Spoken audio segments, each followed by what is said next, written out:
안녕 여러분, 이주잘입니다.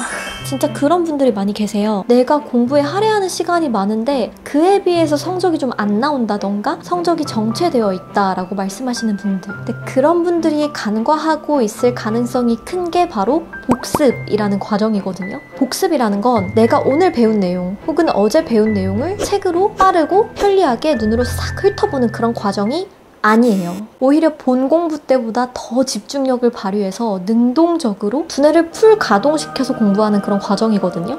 근데 이게 그냥 정말 몰라서 간과하실 수도 있고 알지만 간과하실 수도 있어요. 왜냐면 저도 알아요. 유경험자잖아요. 강의 한 강 듣는 게 얼마나 인고의 시간인지 알아요. 왜 이렇게 들어야 할 강의는 많고 시간은 길고 나는 막 좀이 쑤시고 알죠? 근데 그렇다고 해서 내가 오늘 목표치 강의를 다 들었어. 그럼 책 딱 덮고 끝! 이렇게 해버리면 안 된다는 거예요. 왜냐면 우리 뇌는 생각보다 춤을 잘 춰요. 털기춤. 그래서 오늘 강의 다 들었다고 해서 책 딱 덮고 딴짓 하잖아요? 그럼 내가 배운 이 생생한 지식들이 어디로 막 다 털려서 날아가요. 그래서 제가 오늘은 우리가 배운 것의 최대치를 뽑아먹을 수 있는 그런 복습 방법에 대해서 한번 알려드릴게요. 근데 그 전에 강의를 어떻게 들어야 하는지부터 살짝 언급을 할게요. 강의를 듣는 행위는 사실 수동적인 행위에 가깝죠. 강사가 알고 있는 지식을 입으로 읊어주는 행위니까요. 그리고 우리는 그걸 받아들이는 사람들이고, 그래서 강의 듣는 법부터 살짝 먼지를 하고 넘어가겠습니다. 어떤 강의를 듣든 중요한 거 온몸으로 들으셔야 돼요. 온몸으로 듣기. 그냥 뻔한 말이에요. 형광펜 들고 강사가 여기서 강조하는 게 뭔지를 내가 캐치해서 거기다 줄 치고 집중해서 듣고, 필기하라고 하면 필기 놓치지 말고 다 하시고, 강사가 질문하면 중요한 거 소리내서 대답하고. 좀 이렇게 적극적으로 들으셔야 효과가 좋아요. 물론 이렇게 눈만 뜨고 귀만 열고 들을 수도 있지만 사실 그것보다는 내가 좀 적극성을 띠면서 듣는 게 훨씬 더 이 흡수력이 좋아요. 이렇게 적극적으로 강의를 들으셨으면 이제부터 본격 복습하는 방법에 대해서 알려드리겠습니다. 복습하실 때 저는 방금 들었던 설명부터 다시 보시는 걸 추천드려요. 강사가 진도는 1페이지부터 10페이지까지 순서대로 나갔겠죠. 그랬을지언정 우리가 복습할 때는 반드시 순서대로 처음부터 뒤로 이렇게 갈 필요는 없어요. 왠 줄 아세요? 우리의 집중력은 한계가 있어요. 그렇게 길지가 않아요, 생각보다. 그래서 앞에 부분은 강사가 설명할 때 여러분이 정신이 말똥말똥하고 막 눈에서 초록초록 빛이 나왔을 거예요. 그래서 비교적 뒷부분보다는 기억이 많이 남았을 건데, 뒤에 가서는 우리 집중력이 조금 흐리멍텅해지기 마련이거든. 뭐 몇몇 천재 녀석들 제외하고는요. 진짜 그렇지 않아? 뒤에 가면 갈수록 몇 분 남았어 이러면서 듣게 되잖아요. 수업 내용에 우리가 집중하는 게 앞부분보다 좀 덜할 가능성이 농후해요. 그래서 거꾸로 복습법을 추천합니다. 그리고 복습하실 때 여러분 빙의를 한번 해보세요. 귀신의 빙의 하시면 안 되고요. 강사에 한번 빙의를 해보세요. 내가 강사다. 누굴 가르치냐?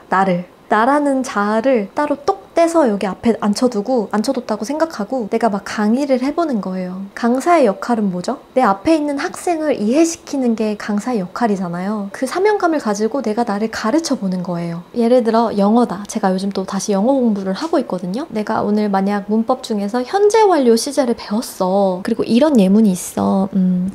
I have lost my cell phone. 이렇게. 현재 완료 시제가 들어간 한 문장이 있다? 그럼 여기에 대해서 내가 오늘 배운 현재 완료에 대한 개념을 가지고 나라는 학생에게 강의를 해보는 거예요. 이 문장은 내가 핸드폰을 잃어버렸고 그 상태가 지금까지 쭉 지속되어 있다는 걸 뜻해.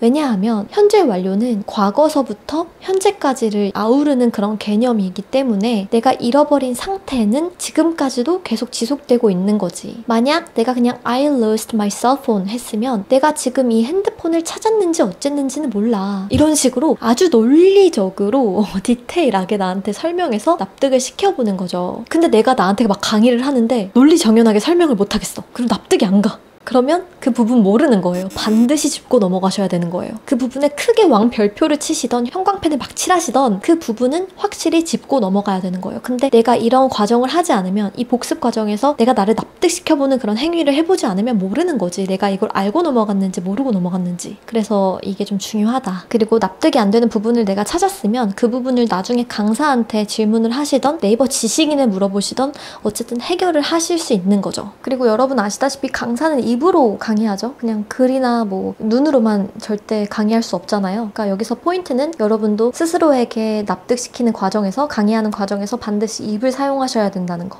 네, 이렇게 하시면 정말 100점짜리 복습이고요. 거기다가 다음에 나갈 진도에 대해서 슬쩍 이렇게 곁눈질도 좀 예습하시면 200점입니다.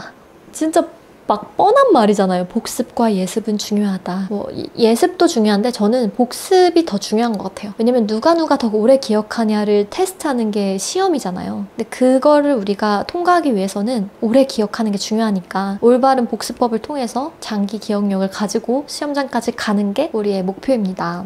그래서 앞에 처음에 영상 초반에 말씀드린 것처럼 내가 공부는 진짜 순공시간 한 10시간, 12시간 하는 것 같은데 왜 성적이 이 모양이지? 왜 모의고사를 보면 성적이 계속 이러지?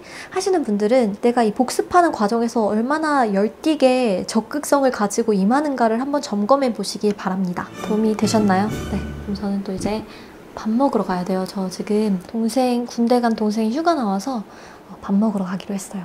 그러면 저는 이만 물러가 보겠습니다. 총총.